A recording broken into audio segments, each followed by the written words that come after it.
આપણે ઇતિહાસની અંદર જાણીએ છીએ, આપણે વિવેકાનંદ સ્વામીને ઓળખીએ છીએ. એ આવા મહાન થઈને આખા દુનિયાની અંદર એનું નામ રોશન થયું. કેમ? તો કે એમણે ગુરુ રામકૃષ્ણ પરમહંસનું શરણું સ્વીકાર્યું. અર્જુનને કોણ નથી જાણતો? જાણે છે બધાય, અને એ પણ ગુરુના નામથી જાણે છે. કોણ? તો કે દ્રોણ શિષ્ય અર્જુન. અરે કર્ણ છે એ પણ એવો બાણાવળી થયો. કેમ?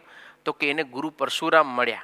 એટલે જેના જીવનમાં ગુરુ મળ્યા છે ને એ જ કંઈક સિદ્ધિને સફળતાને પામ્યા છે. એ આપણા સંપ્રદાયની અંદર હજારો સંતો થઈ ગયા, હજારો હરિભક્તો થઈ ગયા, કેવી ઉત્તમ સ્થિતિને પામી ગયા, જીવન છતાં મુક્ત દશાને પામી ગયા. આવી ઊંચી સ્થિતિ ક્યારે મળી? તો કે એમને જીવનમાં ભગવાન સ્વામિનારાયણ ગુરુ રૂપે મળ્યા. આવા ગોપાળાનંદ સ્વામી, મુક્તાનંદ સ્વામી, બ્રહ્માનંદ સ્વામી, ગુણાતીતાનંદ સ્વામી, નિત્યાનંદ સ્વામી જેવા સદગુરુ સંતો ગુરુ રૂપે મળ્યા ત્યારે એને એવી સ્થિતિ મળી હતી.